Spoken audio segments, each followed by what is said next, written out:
और अभी अभी असदुद्दीन ओवैसी ने एक ट्वीट किया है। ओवैसी ने कहा है कि जब आयरलैंड की पुलिस ड्रेस में हिजाब और पगड़ी को इजाजत दी गई थी तो मोदी सरकार ने उसका स्वागत किया था, लेकिन अब बीजेपी सरकार को कर्नाटक में मुस्लिम बच्चियों के हिजाब पहनने से दिक्कत क्यों हो रही है?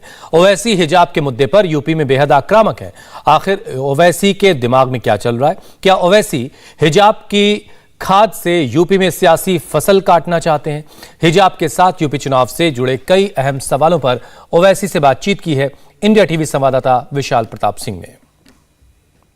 बातचीत करने के लिए हमारे साथ मौजूद हैं AIMIM प्रमुख असदुद्दीन ओवैसी साहब। किस तरीके से देख रहे हैं उत्तर प्रदेश में इस समय लड़ाई? क्योंकि बीजेपी कहती है वो क्लीन स्वीप कर रही है, सपा कहती है वो क्लीन स्वीप कर रही है। AIMIM के प्रमुख क्या देख रहे हैं इस समय? नहीं, मैं इस तरह की जुमलेबाजी नहीं करूंगा। मैं इतना जरूर कहूंगा कि हमको जो मतदान हुआ है, जिन वोटर्स ने हमको वोट दिया है, मैं उनका शुक्रिया अदा करता हूं और हमको पूरा यकीन है कि 2017 से बेहतर हमारा परफॉर्मेंस इस चुनाव में होगा, क्योंकि हमारी लड़ाई भागीदारी परिवर्तन मोर्चा की हिस्सेदारी की और भागीदारी की लड़ाई है। तो और हम एक विकल्प के तौर पर आवाम में जनता उभर चुके हैं, तो यही एक बहुत बड़ा हमारे लिए कामयाबी का बाइस बनेगा। महत्वपूर्ण बात सर ये है कि हिजाब को लेकर के लगातार कंट्रोवर्सी चल रही है। आपने खुद ही जिक्र किया है कि कर्नाटक की मुस्कान से आपने बातचीत की। हम लोग ये जानना चाह रहे हैं कि क्या कश्मीर की जो बेटी है अरूजा परवेज, कभी उससे आपकी बातचीत हो पाई? क्योंकि उनके ऊपर भी गोलियां चलाने की और धमकी इस तरीके से दी गई थी, अगर उन्हें हिजाब नहीं पहना तो उन्हें जान तक से मार दिया जाएगा। नहीं, मैं शुरू से कह रहा हूँ कि आप किसी को फोर्स नहीं कर सकते कोई काम करने के लिए, और क्योंकि भारत के संविधान में पुट्टुस्वामी की जजमेंट के बाद चॉइस अब एक फंडामेंटल राइट है, और अगर कोई नहीं करना चाहता है तो वो उनका इख्तियार है और वो उसके जवाब दे रहेंगे। और उनको माने अगर नहीं पहनना चाह रहे नहीं पहने, मगर जो पहनना चाह रहे हैं और स्कूल जाकर कॉलेज जाकर पढ़ना चाह रहे हैं उनको रोकना बिल्कुल सरासर गलत है। बीजेपी कह रही है कि कांग्रेस पार्टी के जो लोग हैं वो इस पूरे मुद्दे को तूल देना चाहते हैं। वो चाहते हैं कि माहौल खराब हो, और भारतीय जनता पार्टी सीधा आरोप जो है विपक्षी पार्टियों पर लगा रही है। ये कर्नाटक में तो बीजेपी की सरकार जिम्मेदार है। वो जो 6 लड़कियों को, वो तो पहले से हिजाब पहन रही थी एक गवर्नमेंट स्कूल में, अचानक उनको कह दिया गया कि मत पहनिए, तो वहीं से तो सब शुरू हुआ। अगर उनको पहले आप पहनने दिए, और वो पहन रही थी कई ज़माने से, तो उनके गवर्नमेंट के गलत फैसले पर, और वो एक एक्सपेरिमेंट कर रहे हैं पूरे भारत में बीजेपी कर्नाटका से, तो जाहिर जब आप किसी लड़कियों को फंडामेंटल राइट से महरूम करते हैं तो उसका तो कंडेमनेशन होगा, और फंडामेंटल राइट्स के रियलाइज करने के लिए तो प्रोटेस्ट होगा। आपका एक वीडियो हम लोग सब देख रहे हैं, काफ़ी ज़्यादा वो ट्रेंड कर रहा है इस समय इंटरनेट पे। उसमें उन्होंने कहा कि आपने कहा कि हिजाब पहनने वाली कल को भारत की प्रधानमंत्री भी बन सकती है। क्या कभी ऐसी भी नौबत आ सकती है कि प्रधानमंत्री देश के भगवाधारी भी हो सकते हैं? नहीं, इस देश का प्रधानमंत्री भारत का शहरी बन सकता है। कोई इसमें कोई वो नहीं है, डिस्क्रिमिनेशन नहीं है कि ये मज़हब का बन सकता है, वो मज़हब का नहीं बन सकता है। और मैंने ये इसलिए कहा कि मुझे मुस्लिम महिलाओं के ऊपर पूरा एतमाद, कॉन्फिडेंस है, उनके एम्पावरमेंट के ऊपर, और जिस तरीके से वो लोग आज आगे बढ़ रही हैं, इस तरीके से आज वो एजुकेशन में, बिजनेस में, ज़िंदगी के हर मैदान में आगे बढ़ रहे हैं बड़े कॉन्फिडेंट के साथ और अपनी आइडेंटिटी को रखते हुए। तो मुझे लगता है कि वो दिन दूर नहीं है कि जब इंशाअल्लाह भारत की प्रधानमंत्री एक मुस्लिम महिला होगी जो हिजाब पहनती है। तो मेरा ख्वाब भी यही है, क्योंकि एम्पावरमेंट तो हम जब हिस्सेदारी की बात करते हैं इसमें कोई बुरी बात नहीं है।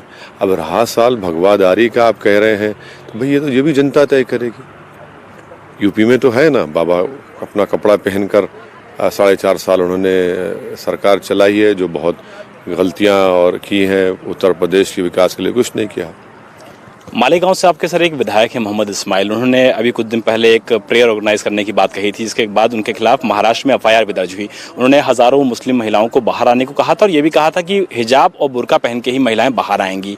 सवाल ये उठता है, विपक्ष जो वहाँ पे है वो ये सवाल पूछ रहा है कि क्या AIMIM के लोग तय करेंगे कि महिलाएं क्या पहन के बाहर आएंगी? देखिए, अगर मुफ्ती इस्माइल साहब, वो हमारे विधायक हैं, जिम्मेदार आदमी हैं, और उन्होंने कॉल किया है, वो कॉल बिल्कुल सही था। और जो महिला निकल कर आई, किसी के डराने से या किसी के जोर ज़बरदस्ती की बिना पर नहीं निकल कर आई। वो एक सॉलिडारिटी के तौर पर जो कर्नाटका में जिन बच्चियों को स्कूल में तालीम हासिल करने से रोका जा रहा था, जिस बच्ची को कॉलेज में अंदर जाने से रोका जा रहा था, उस सॉलिडारिटी में मुफ्ती इस्माइल साहब ने वो कॉल किया है और पूरे महिला निकली हैं। तो कोई किसी के डराने पर या ज़बरदस्ती करने पर नहीं निकली है। मैं आपको ये प्लीज़ ये बताना चाहूँगा कि ये जो एक स्टीरियोटाइप इमेज गलत बनाया जा रहा है मुस्लिम महिलाओं के बारे में कि जो हिजाब और निकाब पहनती हैं वो अप्रेस्ड हैं, वो गलत है। वो उनका चॉइस है, वो उनका राइट टू प्राइवेसी है और वो पहनने से वो अपने आप को अल्लाह के और बोलते हैं ना कि अपने आप को खुर्ब महसूस करती हैं, क्योंकि वो कुरान में आयत है और उसको फॉलो कर रही है। मगर इसका ये मतलब हरगिज़ नहीं है कि हर जो हिजाब है, निकाब पहन रहे हैं वो अप्रेस्ड नहीं अप्रेस्ड हो। वो तो अपनी प्राइवेसी का, अपनी चीज़ों का प्रायोरिटाइज कर रही हैं। बहुत सी पार्टियां ऐसी हैं जो कि ये आरोप लगा रही हैं आपके ऊपर कि उत्तर प्रदेश में जो कि आप लगातार प्रचार कर रहे हैं और आपको वो सपोर्ट नहीं मिल पा रहा है। यही वजह है कि कर्नाटक के मुद्दे को उत्तर प्रदेश में लाया जा रहा है ताकि यहाँ पर आपको चुनावी फायदा या सियासी फायदा मिल सके। देखिए, मैं ये कह रहा हूँ कि जो लड़कियों को जो पढ़ना चाहती हैं, शिक्षा लेना चाहती हैं, उनको आप रोक रहे हैं और उनको भारत के संविधान के फंडामेंटल राइट से महरूम कर रहे हैं। अब जो फंडामेंटल राइट से महरूम कर रहे हैं तो चुनाव बड़ा है या भारत का संविधान बड़ा है? भारत के संविधान के तहत तो चुनाव हो रहा है ना। तो उसी हिस्से में अगर आप एक लड़की को रोक रहे हैं तो मैं उसको उठा रहा हूँ और उसमें गलती क्या है? और मेरा बोलना ये है कि जो अपने आप को सेकुलर कहते हैं वो क्यों नहीं बोल रहे इस बारे में? आप यानी इतनी खामोशी क्यों है?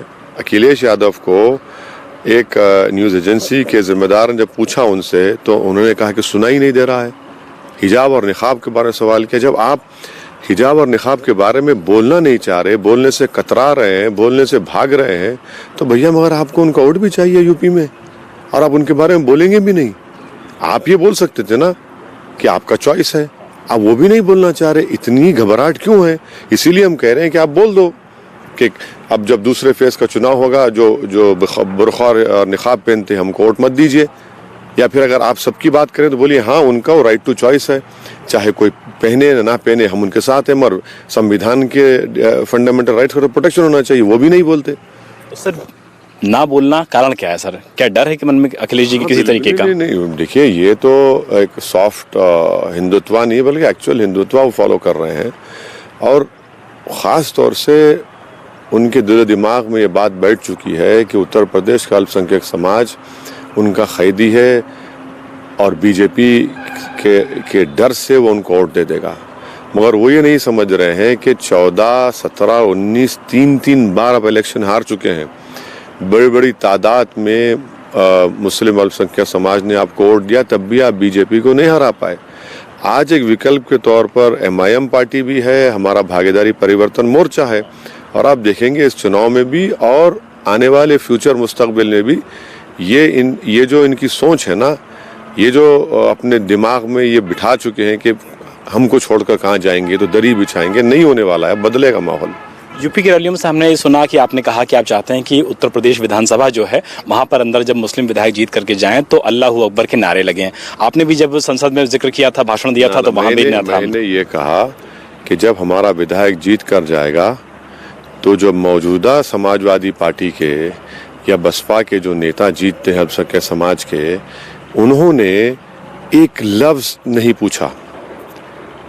आज हमने ये भी कहा कि आप तो चुनाव में जाकर बोलते हैं खौम खौम, मगर जब 22 बच्चे CAA NPR NRC के प्रोटेस्ट में उनको गोली लगती है और मर जाते हैं, आपने एक आवाज़ नहीं उठाई।